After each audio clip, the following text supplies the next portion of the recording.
Ok, on va commencer. Bonjour à toutes et à tous et bienvenue à cette table ronde qui va porter sur un sujet qu'on n'a pas forcément l'habitude de voir quand on pense aux enjeux environnementaux, à savoir la décarbonation du secteur de la santé. Parce qu'en effet, quand on pense aux enjeux environnementaux, on pense le plus souvent aux conséquences du dérèglement climatique sur la santé, et c'est un sujet qui aujourd'hui est quand même déjà bien documenté. On pense aux effets de la canicule, on pense aux effets directs que peuvent avoir les conséquences du dérèglement climatique, comme la canicule, etc., mais aussi, comme le rappelait très justement Laurie Marot ce matin, pour ceux qui étaient présents et présentes, il y a aussi des conséquences indirectes qui peuvent porter plus sur le mental, etc. Et justement, le chiffre, lui, il s'est efforcé de faire une étude qui se repose sur le sujet inverse, à savoir l'étude des conséquences de l'activité de la santé sur le dérèglement climatique, et notamment à travers ses émissions. Et en fait, dès lors qu'on analyse le secteur de la santé du point de vue des flux physiques, en fait, on se rend bien compte que, évidemment, il est responsable d'émissions et que ces émissions ne sont pas négligeables. Parce qu'on peut, dès qu'on se rend chez un médecin, dès qu'on doit subir une opération, en fait, de nombreux déplacements sont nécessaires. Enfin, il y a plein de flux physiques qui sont entraînés et qui génèrent du coup des émissions. Et c'est pour ça que du coup, le rapport du Shift chiffre justement ces émissions à 45 millions de tonnes de CO2, soit 7% de l'empreinte nationale. Et parmi les principaux postes d'émissions, on trouve notamment tout ce qui touche aux achats de médicaments et de dispositifs médicaux qui représentent plus de 55% des émissions. Et ensuite, on retrouve aussi des postes un peu plus habituels, comme par exemple tout ce qui touche au déplacement, mais aussi à l'énergie utilisée dans les bâtiments. Et du coup, pour cette table ronde, nous avons l'honneur et le plaisir de recevoir 3 intervenants et intervenantes. Donc à ma gauche, on trouve Arthur Desachi, qui est kinésithérapeute et enseignant en santé publique sur la question du climat et de la santé. Et aussi, vous êtes également chargé de mission à l'écologie et à la santé environnementale à la Fédération nationale des étudiants en kinésithérapie, donc à la FNEC. Ensuite, on trouve aussi, nous avons le plaisir d'accueillir Laurie Marot. Donc, vous avez initié en 2019 au Shift un travail sur le système de santé et le climat et l'énergie. Et justement, aujourd'hui, vous êtes chef du projet santé sur le PTEF. Et en parallèle de cela, vous êtes également maîtresse de conférence à l'école des hautes études en santé publique, donc à l'EHESP. Et vous consacrez vos recherches à la question des ressources et des technologies numériques dans les organisations de santé. Et enfin, nous recevons aussi Bernard Jourdain. Donc, vous êtes chargé au centre hospitalier de Nord, dans lequel vous avez contribué. Vous êtes chargé développement durable au centre hospitalier du Niort, dans lequel vous avez contribué justement à la réalisation de plusieurs bilans carbone, 3 si ma mémoire est bonne. Et vous êtes également président de l'association Agir durablement en santé en Nouvelle-Aquitaine, qui se positionne sur la transformation écologique du secteur de la santé en regroupant des professionnels justement de la région. Une première question que je vais adresser à vous, Laurie, en priorité, mais que je vais poser également à vous trois. En fait, un des premiers constats qui ressort des travaux menés dans le cadre du PTEF, donc sur la décarbonation du secteur de la santé, est qu'à ce jour, ce secteur manque cruellement de connaissances sur ses émissions directes et indirectes. Et en quoi cela est-il un problème? Et pourquoi estimer l'empreinte carbone de ce secteur est-il si important? Alors, bonsoir.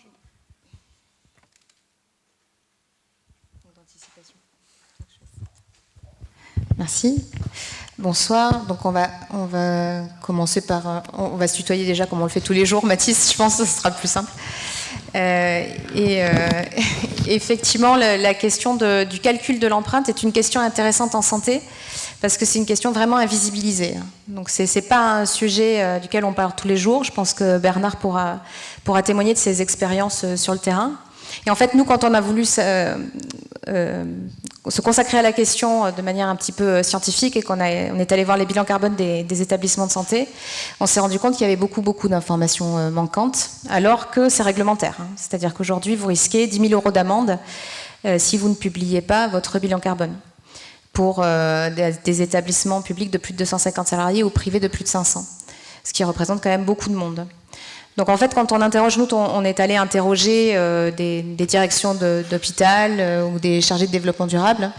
Et quand on leur dit, quand même, vous n'avez pas peur de l'amende si vous ne publiez pas votre bilan carbone, la réponse, c'est quelque chose entre ah bon, il y a une réglementation, mais si, c'est en projet, ça va venir.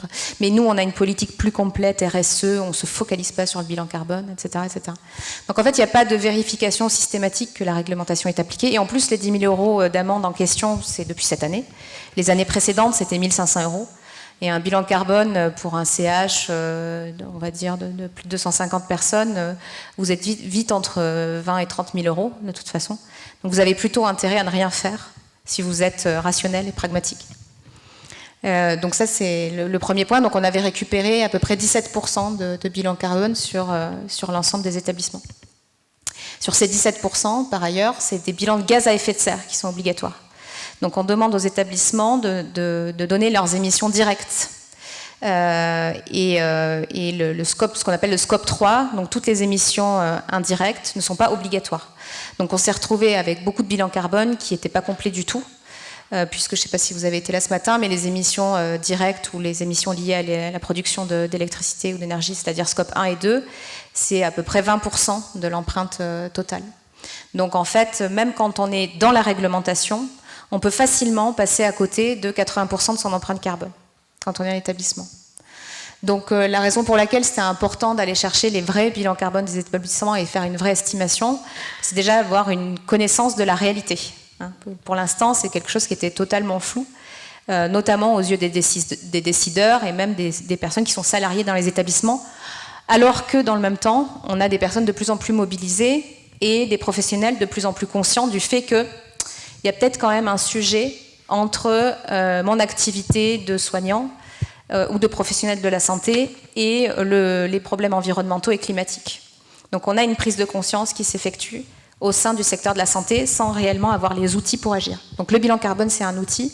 Ça permet de savoir où sont les flux physiques, ça permet de savoir aussi où sont les vulnérabilités du système.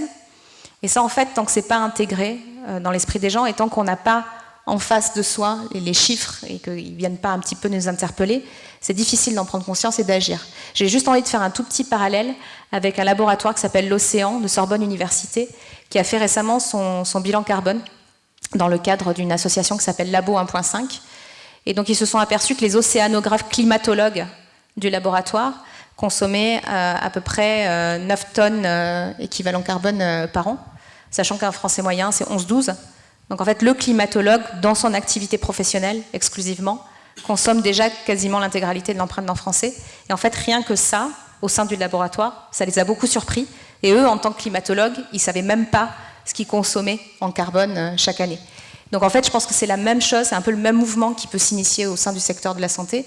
C'est la prise de conscience et après, fournir des outils concrets qui m'expliquent, qui illustrent en fait la réalité de mon activité et qui me permettent du coup de me mettre en action. Très bien, merci beaucoup pour cette réponse. Et peut-être, Bernard, tu veux ajouter quelque chose, étant donné que justement, tu as pu conduire un bilan carbone dans ton centre hospitalier. Oui, bonjour à toutes et à tous. Effectivement, dans toutes les politiques publiques au niveau national, le secteur de la santé n'était pas forcément présent. On parle beaucoup du bilan carbone dans les collectivités, toutes les démarches, plan climat-énergie dans les collectivités, et on parlait très peu du secteur de la santé. Or, je le dis tous les jours, mais le secteur de la santé, il n'y a pas de vacances scolaires, il travaille 7 jours sur 7 et 24 heures sur 24. Et donc, quand on commence à regarder tout ça, on consomme beaucoup d'énergie et on consomme beaucoup de médicaments. Donc il faut que le secteur de la santé s'empare des bilans carbone. Ça commence à venir, on a vu cette semaine des bilans carbone arriver comme le CHU de Rennes qui vient de le produire. Mais il y a des vrais enjeux à évaluer son bilan carbone, à faire un point zéro, après pour pouvoir mettre des démarches en place. Si on fait des démarches sans faire un bilan carbone, vous n'allez pas pouvoir évaluer vos gains. Or aujourd'hui, dans toutes les politiques publiques, il faut évaluer pour pouvoir mesurer et montrer les gains qu'on peut faire. Donc c'est des vrais enjeux, il faut que les directeurs d'établissement s'en emparent et que derrière, il y ait des bilans carbone dans chaque établissement, et peu importe la taille. Très bien, merci. Donc en fait, on voit que le secteur de la santé est aussi vraiment concerné par l'importance de réaliser un bilan carbone, à la fois pour se rendre compte de son empreinte, mais aussi de pouvoir mesurer les différentes mesures qu'on peut mettre en place derrière pour réduire cette empreinte carbone. Peut-être continuer sur le sujet des connaissances, avec toi Arthur, plutôt plus sur justement l'enseignement des enjeux climat et énergie dans le secteur de la santé. Donc tu étais étudiant en kiné assez récemment et aujourd'hui tu es professeur justement sur ces sujets. Et du coup, est-ce que tu as l'impression qu'aujourd'hui ces sujets sont suffisamment enseignés auprès des professionnels de santé, notamment en kiné? Mais aussi, est-ce que tu as l'impression que si ce n'est pas le cas, c'est un sujet qui intéresserait justement les étudiants et qu'il y a une certaine volonté de leur part d'être formés à ces enjeux? Bonjour à toutes et à tous. Pour répondre très rapidement à la première question, la réponse est non. On n'est absolument pas formé à ces enjeux-là. Ce qui est une double problématique, parce que comme on l'a évoqué, les enjeux climatiques, c'est à la fois un problème sanitaire, et donc il faut préparer les professionnels de santé à prendre en charge les futurs patients et patientes qu'on va avoir, qui se présenteront avec des troubles liés aux enjeux climatiques. Et c'est aussi une problématique de gestion et de mode d'exercice qu'il faut préparer et anticiper pour justement réduire l'impact carbone du secteur de la santé, parce que c'est avant tout aussi une façon de pratiquer, et c'est comme Laurie l'a évoqué ce matin, il faut une santé beaucoup plus sobre, et ça se prépare, ça se fait pas en claquant des doigts. Et pourquoi c'est intéressant de parler de formation en santé maintenant? C'est parce que principalement les études en santé c'est long, on est sur du 5 à 10 ans pour avoir une équipe complète de soignants, allant du médecin au corps infirmier, et en passant par les milieux de la rééducation et de l'administration d'établissement. Donc ça veut dire que si on commence maintenant, au mieux, on a des gens complètement formés en 2030. 2030, on approche quand même beaucoup des limites pour modifier la façon dont on exerce le métier pour limiter la casse au niveau empreinte carbone du secteur de la santé.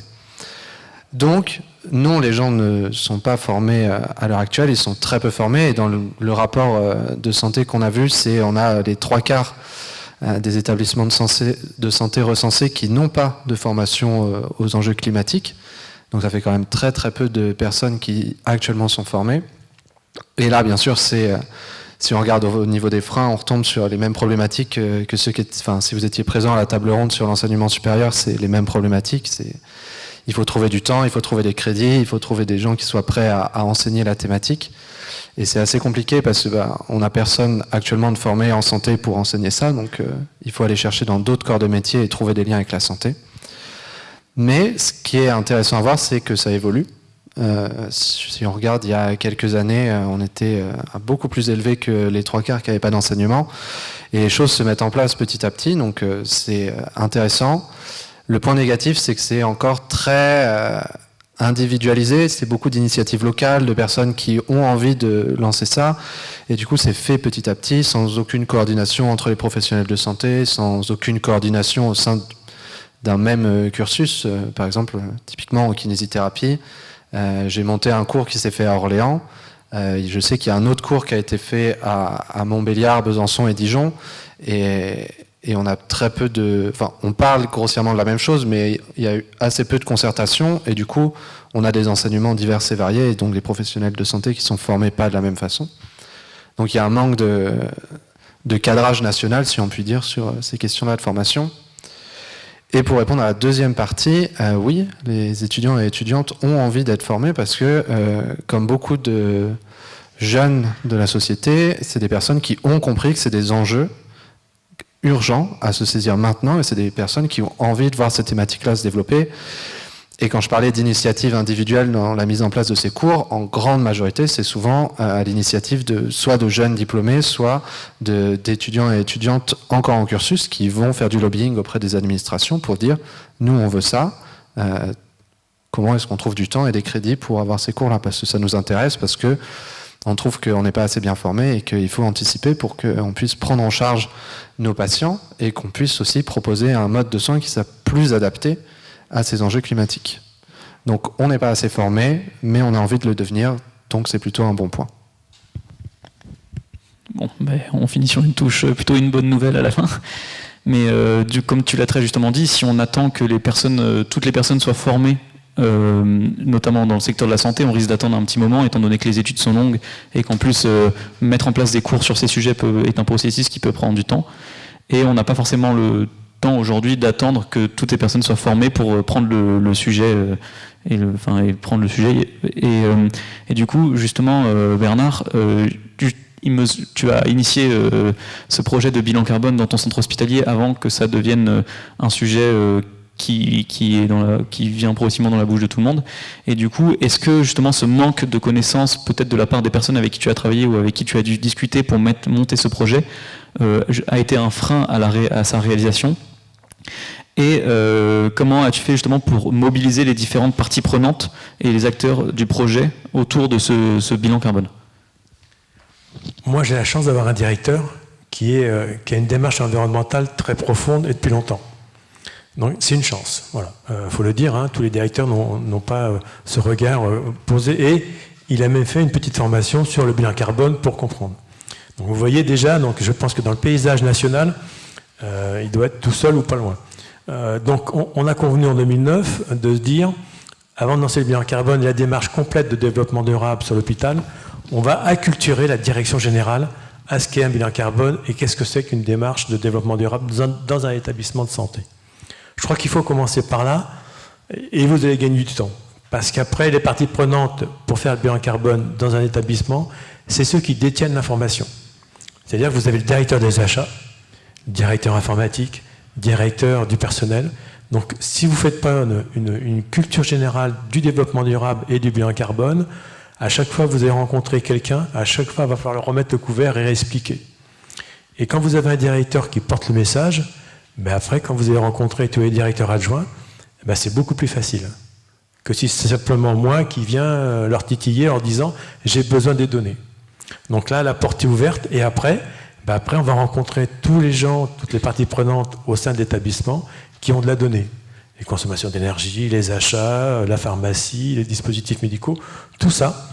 Et on va estimer, par rapport aux patients et visiteurs, on s'est amusé, nous, à faire un sondage pendant 3 jours au sein de l'établissement, auprès des gens qui rentraient dans l'établissement pour dire « vous venez d'où, vous faites combien de kilomètres, est-ce que vous venez en bus, en vélo ou en voiture ?»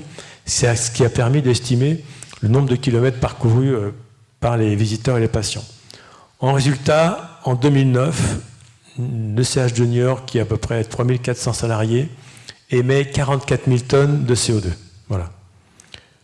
Aujourd'hui, en 2020, on a refait le bilan carbone et on a gagné 30%. C'est-à-dire qu'on a, aujourd'hui, on tourne à peu près à 30 000 tonnes d'équivalent CO2. Voilà.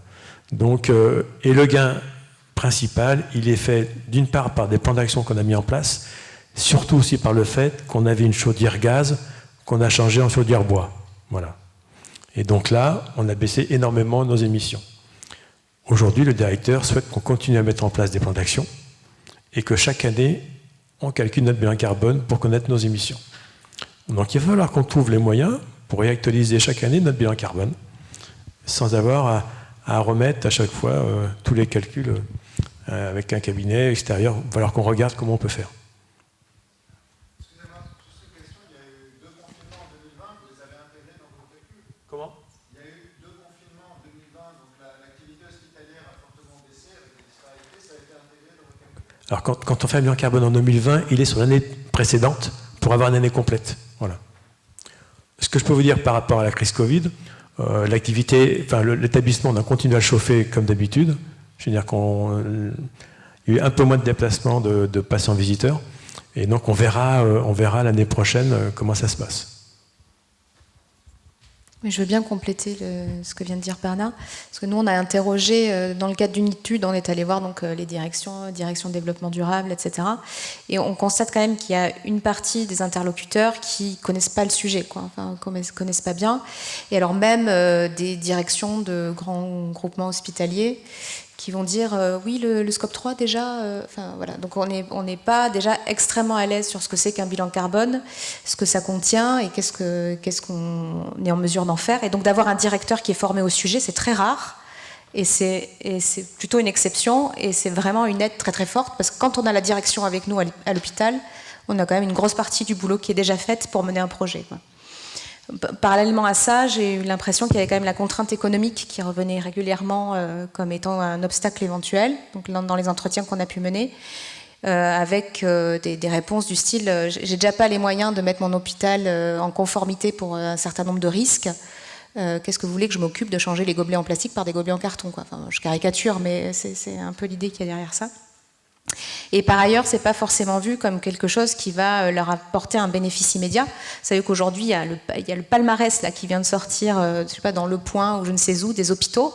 Donc il y a un classement des hôpitaux, et donc il faut gagner, il faut monter dans le classement par rapport aux hôpitaux voisins. Et donc, c'est vrai que ça va être fondé sur tout un tas de critères qui, aujourd'hui, par exemple, ne prennent pas du tout en compte les critères environnementaux de l'hôpital. Donc ça aussi, c'est un point qui agit plutôt en défaveur de la mise en place d'une stratégie environnementale à l'intérieur des établissements. C'est que c'est pas valorisé. C'est pas quelque chose qui est valorisé ou valorisable, ou alors il faut faire énormément d'efforts sur le sujet. Aujourd'hui, quand un patient va à l'hôpital, sa priorité, ça va être d'être bien soigné, de bien manger, éventuellement, ça ressort souvent sur les enquêtes de satisfaction.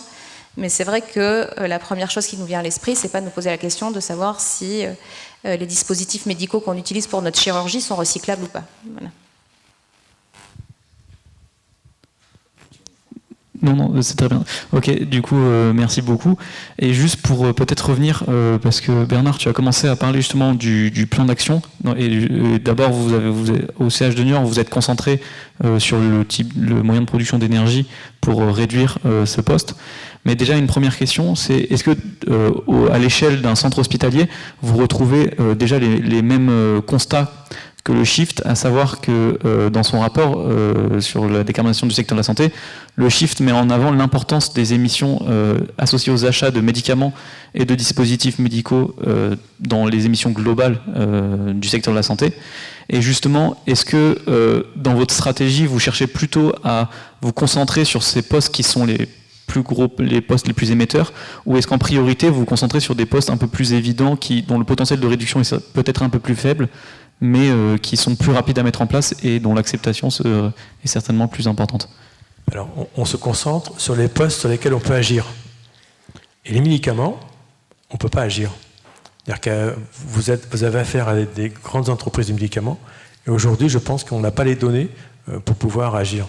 Et sur les dispositifs médicaux, c'est aussi compliqué. Voilà, donc je pense qu'il y a un travail, je dirais, national à faire, à savoir comment on peut agir. Aujourd'hui, vous pouvez agir sur quelques postes. Donc nous, on avait, je dirais, l'opportunité de changer la chaufferie, donc on l'a faite. Mais c'est aussi un choix politique de passer au bois. Hein.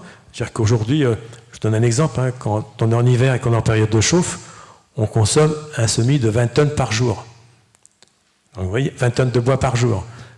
Et quand on est en période d'été, quand on fait juste l'eau chaude, c'est un semis par semaine. Donc c'est un choix politique de vouloir passer au bois pour une telle surface. L'hôpital de Niort, c'est à peu près 180 000 m² de surface. Vous voyez, et si je vous donne un autre chiffre, parce qu'on aime bien mettre quelques chiffres, mais si je vous demandais d'estimer la consommation d'électricité de l'hôpital, je ne vais pas vous le demander en kilowatts, mais si je vous le demandais en euros chaque mois, voilà, donc on a des chiffres qui tournent autour de 150 000 € par mois d'électricité. 1,8 million à l'année. Donc vous voyez les chiffres qui commencent à tomber, et je suis qu'un centre hospitalier, je ne suis pas un CHU. Si je prends Bordeaux, qui doit avoir entre 400 et 500 000 m², vous imaginez les surfaces de besoins en électricité ou en chauffage. Donc on voit bien qu'il y a une vraie importance à y aller. Alors on va se concentrer sur d'autres postes, c'est-à-dire qu'on va travailler sur la mobilité des salariés. Ça veut dire que dans les parties prenantes à ce moment-là, vous devez travailler avec la collectivité sur la mobilité des personnels. Voilà. Et donc, spécificité du secteur de la santé, c'est qu'on a des horaires où il y a des gens qui commencent à 6 heures. Et nous, dans les petites collectivités, les bus à 6 heures, ils ne sont pas encore démarrés. Donc là, on ne peut pas vraiment agir parce que le service n'est pas en face, ne correspond pas aux besoins du secteur de l'hôpital. Même si on verse un versement transport, qui est quand même conséquent et qui est souvent le montant le plus important dans le budget de la collectivité. Un titre indicatif, un hôpital comme Niort verse chaque année 1 million d'euros, chaque année, à la collectivité pour organiser le transport. Sauf que, comme on a des horaires un peu adéquats, celles qui embauchent à 15 heures, elles peuvent prendre le bus, mais à 21 heures, il n'y a pas de bus, donc elles ne peuvent pas débaucher. Donc vous voyez, il y a plein de complexités, il y a des points comme ça qu'il faut travailler avec des collectivités, avec d'autres partenaires. Mais la part sur laquelle on peut vraiment agir est vraiment moindre que la part des médicaments. Effectivement, dans le bilan carbone qu'on a fait, Quand on fait toutes les parties, la part la plus importante qui arrive, c'est des achats dans lesquels on retrouve les médicaments et les dispositifs médicaux. Après arrive la mobilité. Ok, donc, donc vous agissez justement sur les postes sur lesquels vous avez la main. Et ce qui est quand même intéressant à cette table ronde, c'est qu'on a des intervenants qui ont travaillé à des échelles plutôt différentes. Donc on a un exemple de centre, enfin vous avez travaillé dans un centre hospitalier. Laurie, toi tu as travaillé sur une étude plus nationale. Et toi, du coup, Arthur, tu te places plutôt à l'échelle d'un cabinet. Et justement, si on se place à l'échelle d'un cabinet, quelles sont les mesures qu'on peut envisager pour réduire ces émissions de gaz à effet de serre et justement s'attaquer aux postes d'émissions qui sont conséquents pour le cabinet? Alors, pour le cabinet, on va retrouver grossièrement les mêmes répartitions sans l'achat des médicaments et l'achat de matériel médicaux, en tout cas beaucoup moins. Donc ensuite, pour en réduire l'impact, c'est pas plus compliqué que n'importe quel bâtiment. Isoler un cabinet, c'est pas plus compliqué qu'isoler une maison. C'est des choses qu'on sait faire depuis des décennies. Et en fait, c'est des choses qui doivent être mises en place comme pour tous les logements ou comme pour tout bâtiment. C'est soit on construit avec des matériaux pour faire en sorte que les nouveaux cabinets qu'on construit soient plus éco-responsables, soit on met en place des mesures pour les rénover, pour faire en sorte de consommer moins en termes d'électricité et de chauffage, mais c'est absolument pas quelque chose de nouveau ni d'innovant, c'est des choix personnels, parce que les cabinets, c'est des structures privées, principalement. Donc c'est un choix d'investisseurs de petites entreprises. Donc comme plusieurs tables rondes, on a parlé de courage et de choix, et dans ce cas-là, c'est clairement la première problématique, c'est-à-dire qu'il faut prendre les choses en main. Après, sur les choses à mettre en place, il y a pas mal de choses qui se développent sur la gestion des déchets, principalement, parce que c'est là où on va avoir le plus gros impact, parce qu'on est encore sur, même dans le secteur de ville, on est sur un dispositif où on est sur du tout jetable, on utilise, on jette, on utilise, on jette, sous couvert d'un principe d'hygiène. C'est en tout cas ça qui a animé et qui anime encore les formations à l'heure actuelle, c'est-à-dire il faut que les établissements de santé soient pas un lieu où on peut tomber malade, et donc dans les établissements de ville, on est formé à justement appliquer des mesures d'hygiène drastiques qui passent sur du tout jetable, malheureusement. Et donc c'est là où il faut se poser des questions, c'est quels éléments peuvent être remplacés, quels éléments n'ont pas besoin d'être du tout jetables. Et il y a plein de choses qui existent déjà, il y a plein de solutions avec des groupes qui se montent. Par exemple, je sais, en kinésithérapie, il y a un groupe qui s'est monté qui s'appelle EcoKiné, qui a pour but de mettre en place des labellisations de cabinets de ville, où justement ils font des audits pour vérifier comment le cabinet se comporte en termes de consommation énergétique, mais aussi en gestion des déchets, avec des accompagnements sur comment on gère les produits ménagers, comment on gère le papier qui recouvre les tables d'examen, parce que c'est un gros consommable, comment on gère le papier dans les toilettes pour tous les gens qui viennent se laver les mains et qui utilisent des toilettes, comment on gère le mobilier, comment on fait en sorte d'arrêter d'acheter du neuf à chaque fois qu'on va construire un cabinet, parce que il y a plein de choses qu'on peut utiliser, les tables dans la salle d'attente et les chaises, ça n'a pas besoin d'être du neuf, on peut très bien faire du réutilisé. Et donc au final, c'est pas de ce point de vue-là, le secteur de la santé, sur le point de vue des cabinets, il diffère absolument pas de tout ce qu'on peut faire dans le logement, avec juste cette pointe il faut quand même garder à l'esprit qu'il y a une notion d'hygiène à toujours conserver, mais on a des choses qui existent, il y a des produits ménagers réutilisables, plus éco-responsables, qui marchent très bien et qui peuvent tout à fait faire l'affaire, plutôt que des produits ultra chimiques qui vont ensuite aller polluer nos eaux. Et il y a des draps qui peuvent recouvrir les tables d'examen et qui sont tout à fait réutilisables et lavables. On n'est pas obligé d'être sur le tout consommable. Et après, sur la question des transports, là, on va tomber sur la même problématique qui a été évoquée, c'est-à-dire que il faut que les lieux de soins soient accessibles.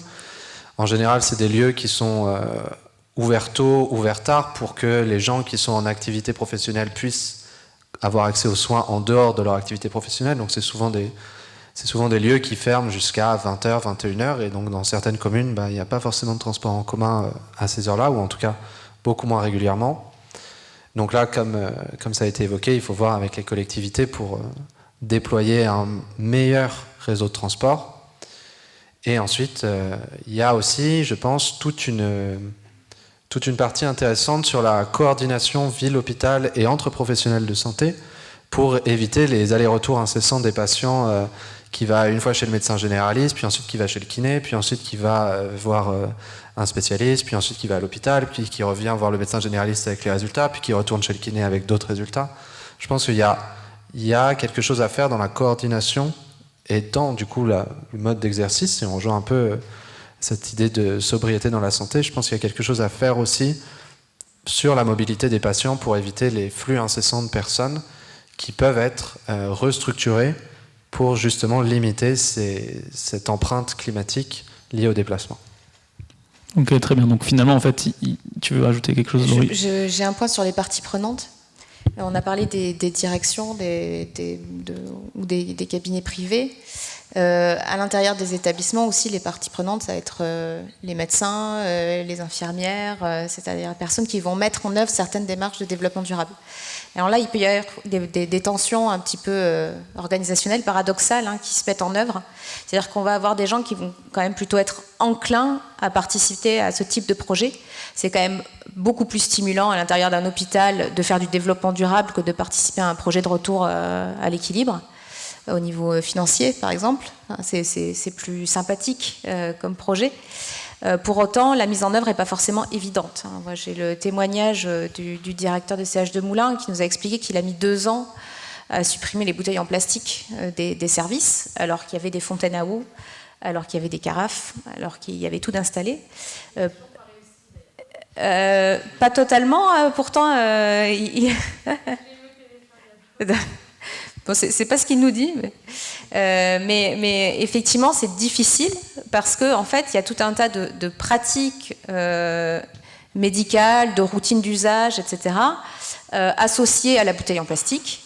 Et en fait, à partir du moment où vous voulez changer le mode de fonctionnement, ce que je veux dire, c'est qu'il s'agit même pas juste de prendre la décision de faire. Il faut aussi l'appliquer de manière concrète. Donc on ne va pas partir dans la théorie de résistance au changement, etc. Mais à partir du moment aussi où vous changez les manières de pratiquer, et là je rebondis, c'est pas juste une question d'hygiène, vous allez aussi perturber une organisation.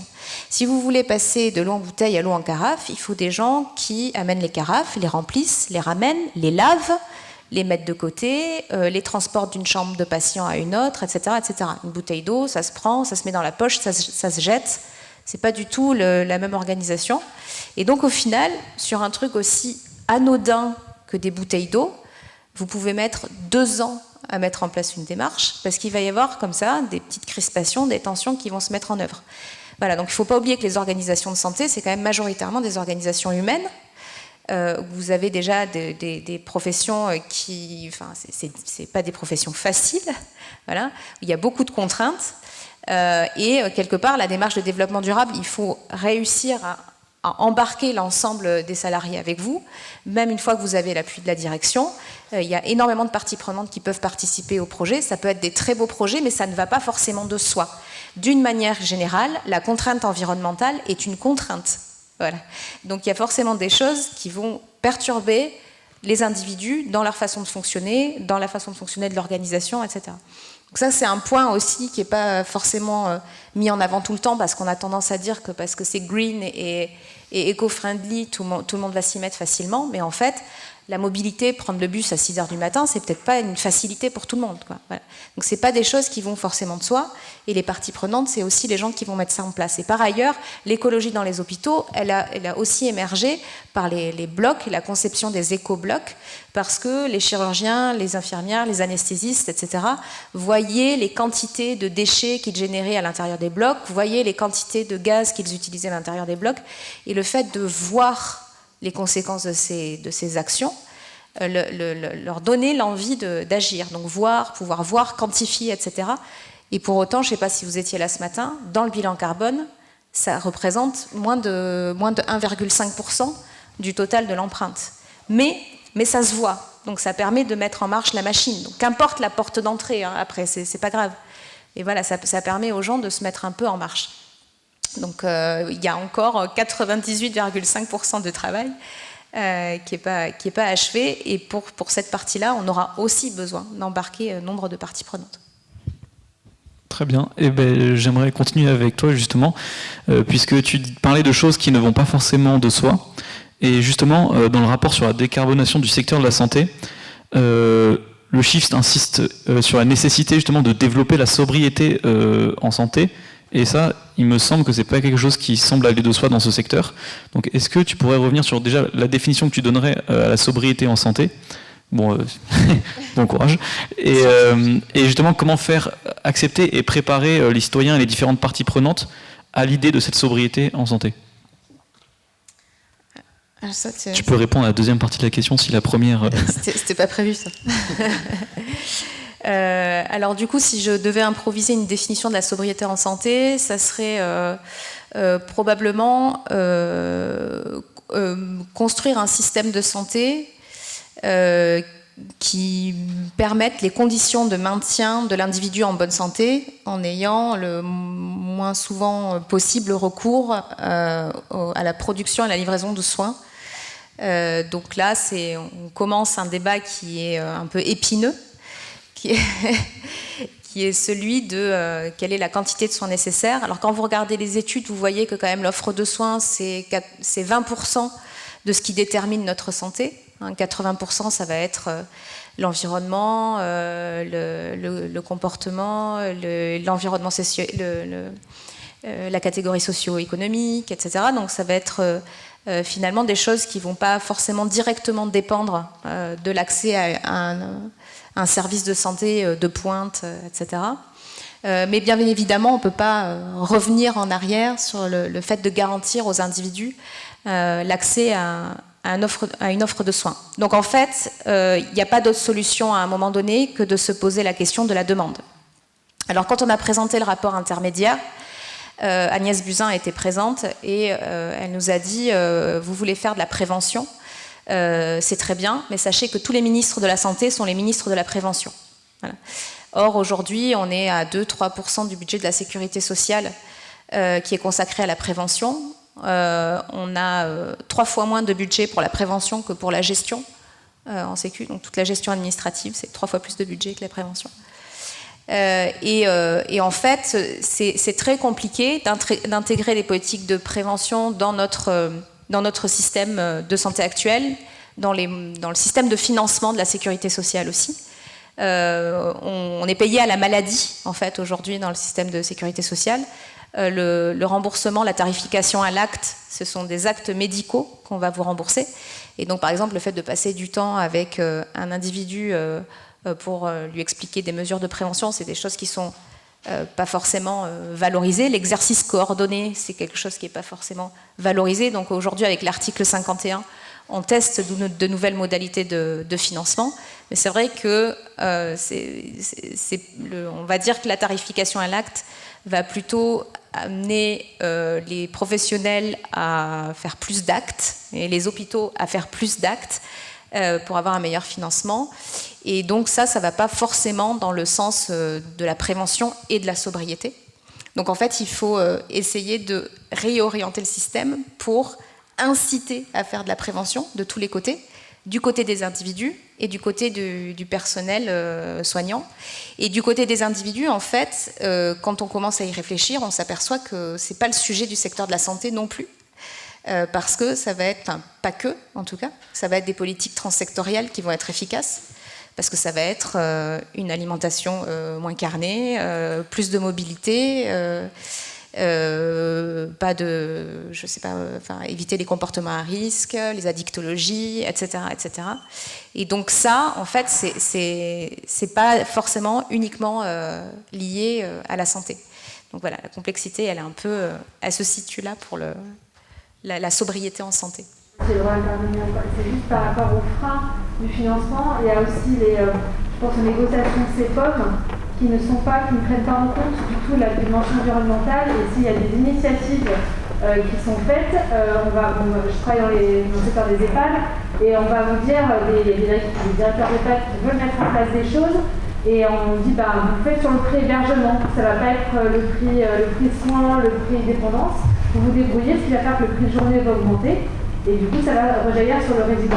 Donc en fait, le financement, et bien là aussi, les politiques publiques vont freiner l'initiative. On se retrouve un petit peu dans ce que vous dites, sur ce qui peut être mis en place et ce qui ne pourra pas être fait, finalement.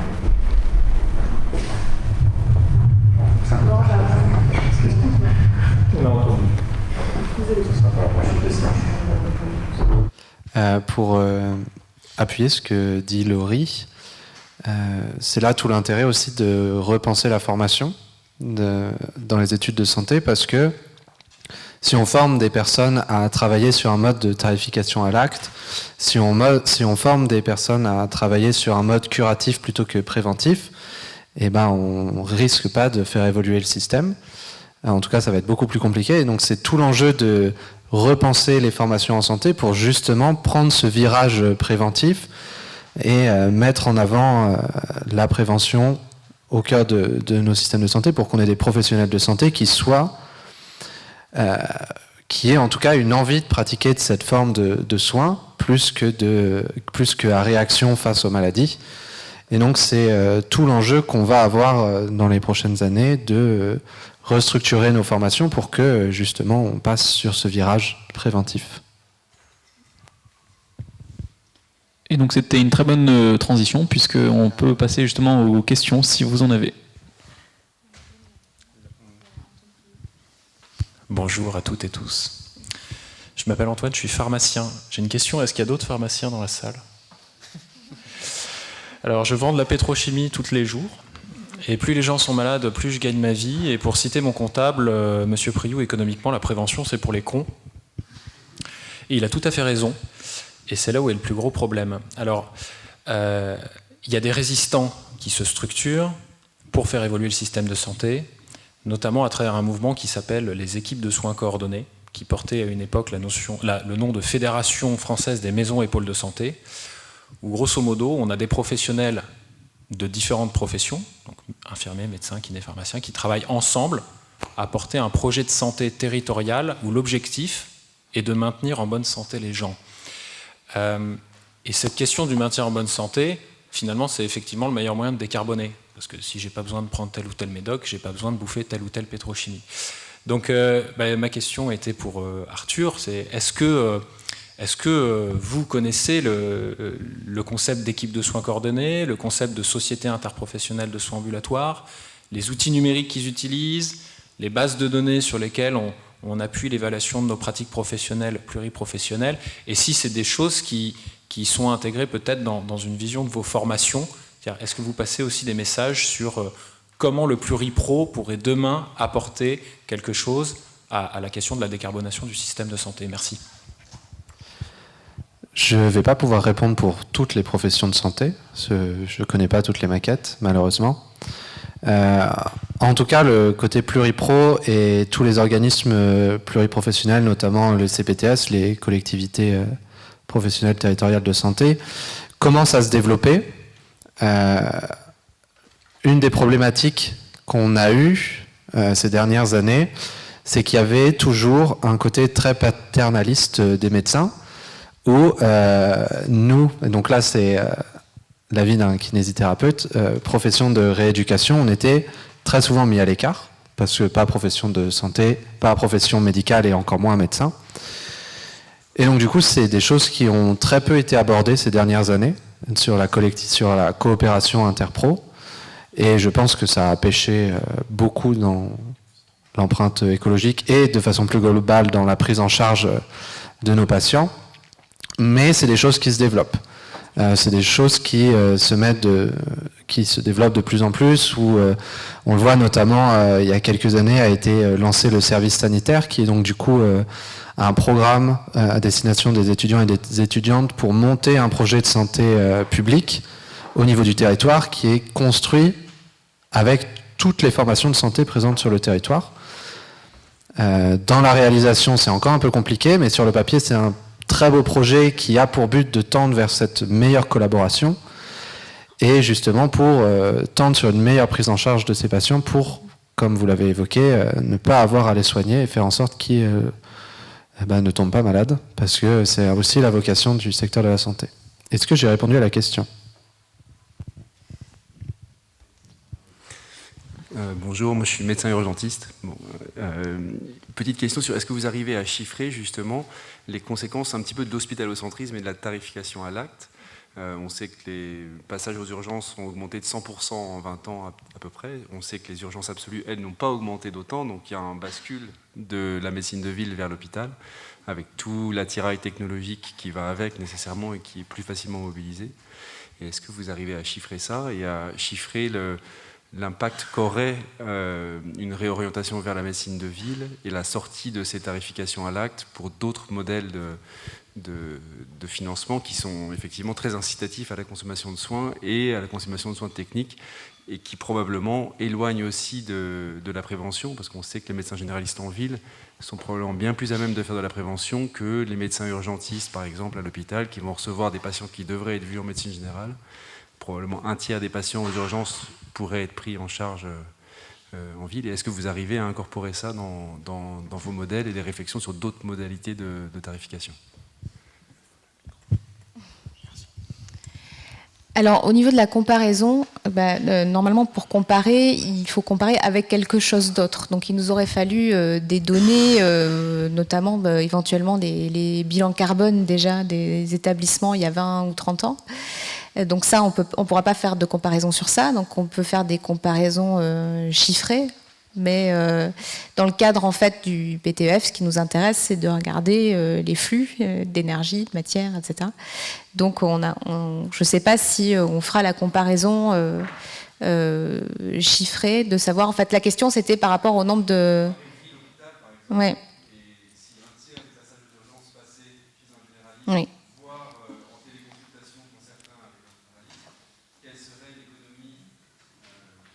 D'accord, ok. Donc du coup, pour ça, ça c'est une question intéressante qui intéresse beaucoup le monsieur au premier rang, je crois. La question ville-hôpital. La réponse n'est pas évidente, en fait.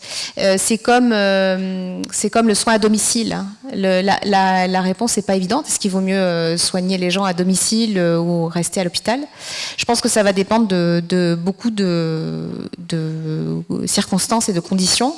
Si votre hôpital est en centre-ville, ou si votre hôpital fait partie d'un GHT et a été implanté au milieu d'une région pas très dense, entre deux grandes villes à 30 km de chacune, etc. Je pense que les résultats ne seront pas du tout les mêmes.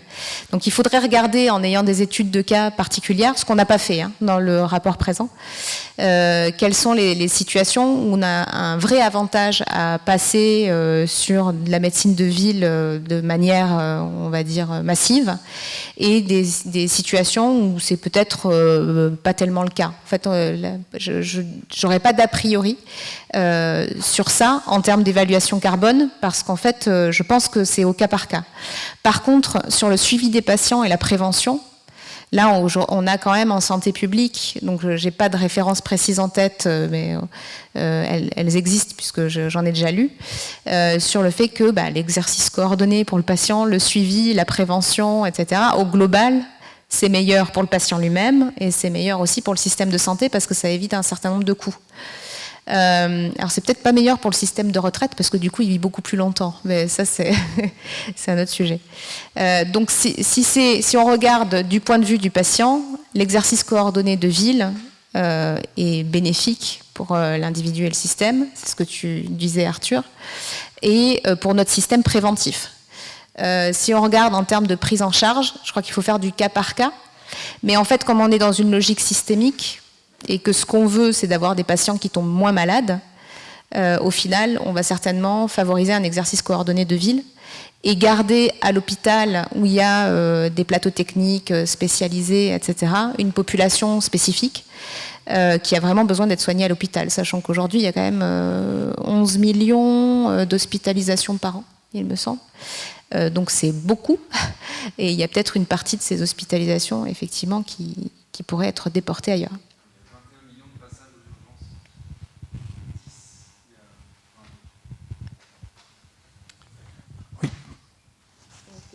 J'ai une question.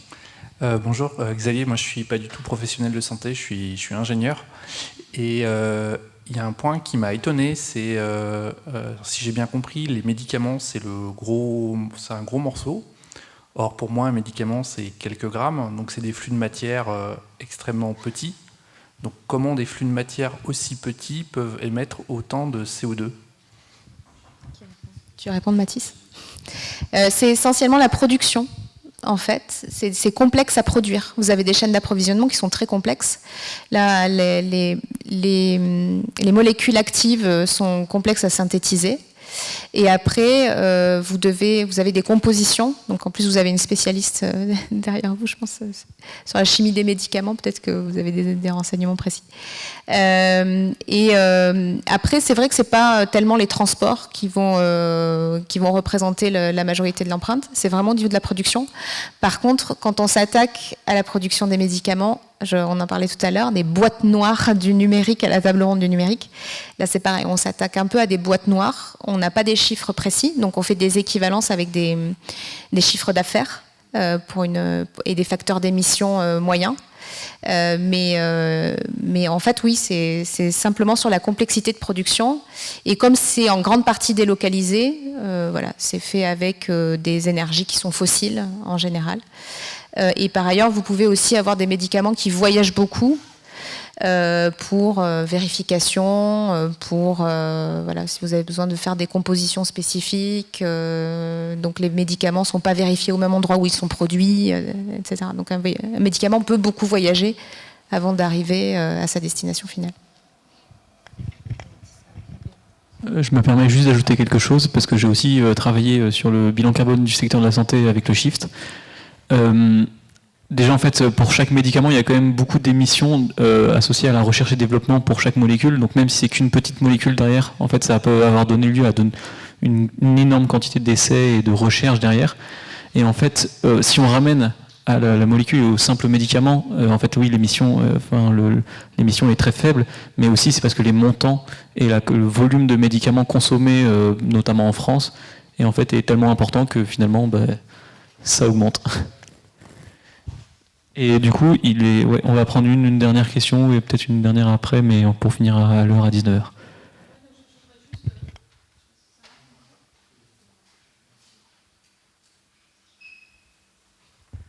Oui, donc je voudrais rebondir justement sur ce qui a été dit avec mes deux autres collègues. Alors, je suis dans l'industrie du diagnostic, et effectivement, je crois qu'il y a vraiment une réflexion, et j'aurais eu une question, mais peut-être qu'on discutera après avec Bernard Jourdain, pour savoir comment le diagnostic a été pris en compte dans le bilan carbone de l'hôpital. Et j'imagine que, comme pour les médicaments, vous avez du mal à avoir des informations de la part du diagnostic. Et une question, mais à la limite, je veux juste la citer, mais je ne veux même pas forcément la poser maintenant, parce que ça nous emmènerait beaucoup trop loin, parce que je suis dans l'industrie du diagnostic maintenant, et donc qu'est-ce que vous attendez de la part des industriels ? Comment on pourrait en tout cas travailler tous ensemble pour avancer là-dessus ? Et la deuxième question, peut-être, et là je rebondis aussi sur ce que disait mon collègue derrière, c'est vous avez parlé du patient, le patient bien évidemment était cité, mais vous n'avez pas envisagé, j'ai pas entendu en tout cas de mettre le patient au cœur aussi de la démarche, parce que le patient est malheureusement, je sais pas, mais il est aussi un consommateur au sens consommateur de santé. Et quand on parle de sobriété, notamment dans un pays comme la France où l'accès aux soins il est très bon, mais peut-être aussi, je vais peut-être choquer des gens, mais peut-être parfois un peu trop facile. Je pense qu'il y a aussi une réflexion à avoir avec les patients. Et je ne sais pas si c'est là aussi pour Bernard Jourdain, si c'est une réflexion que vous arrivez à mener avec une interaction praticien-patient sur la façon de soigner et d'aller vers une certaine sobriété. Alors, j'essaie de répondre à toutes vos questions. Donc, dans le bilan carbone, effectivement, comme dit Laurie, c'est des ratios en euros par rapport aux achats. Ça, c'est des calculs qui... Alors, forcément, il y a encore beaucoup d'incertitudes par rapport aux médicaments. On en est tous conscients. Mais ça donne une certaine approche. Et deuxième point, le directeur de l'UNIR souhaiterait, demain, avoir un cahier à l'intérieur de l'hôpital qui dit, sur des molécules, sur des produits, celui-ci a effet équivalent, celui-ci émet plus que celui-là, et donner ça à ses médecins pour dire prenez celui-là qui émet le moins. Mais pour faire ce cahier-là, il faut avoir les informations des entreprises du médicament. Il y a des indices qui existent au niveau suédois comme le PBT ou autres, donc il y a des indices, mais on est toujours dans l'incertitude. Donc aujourd'hui, sortir un cahier avec ces prescriptions-là, N'importe quel entrepôt de médicaments demain va nous attaquer pour dire non, c'est pas vrai, parce que vous n'avez pas les bonnes informations. Donc c'est très compliqué. Mais mon directeur souhaiterait qu'on construise ce qu'il y a là, en disant voilà les médicaments au sein de l'hôpital, à effet identique, et voilà ce qui se passe par médicament, et donner aux médecins le choix de changer leur prescription si besoin. Il y a des démarches nationales aujourd'hui qui font que les médecins commencent à regarder, à déprescrire certains médicaments. C'est-à-dire que je connais certains médecins qui commencent à dire plutôt que vous donner un anxiolytique, peut-être qu'on va vous donner une séance de sport, peut-être qu'il vaut mieux prendre le bus et aller au cinéma que plutôt de prendre un anxiolytique régulièrement. Donc ça commence à rentrer progressivement. Ce qu'on peut dire aussi, c'est qu'il y a la COP26 qui arrive. Les Anglais, les Britanniques souhaitent que la santé soit mise en avant. Le système de santé anglais, le NHS, a fait des gros efforts, a beaucoup d'informations. Comme la COP se passe chez eux, ils vont mettre le secteur de la santé en avant. Il y a des négociations actuellement. On a essayé de créer un collectif, là, par rapport à la COP26, réunissant plusieurs acteurs de la santé. Il y a le CERES qui rejoint toutes les sociétés savantes avec l'Académie de chirurgie. On a alerté le ministère de la Santé en nous disant « Attention, les négociations vont commencer. Est-ce que vous avez déjà des éléments ?» Donc on a essayé de les nourrir un peu pour justement qu'ils participent et que les préconisations qui pourraient être mises en place correspondent véritablement au secteur de la santé. Donc il y a beaucoup de choses qui se passent actuellement. Je pense que ça va bouger, quoi.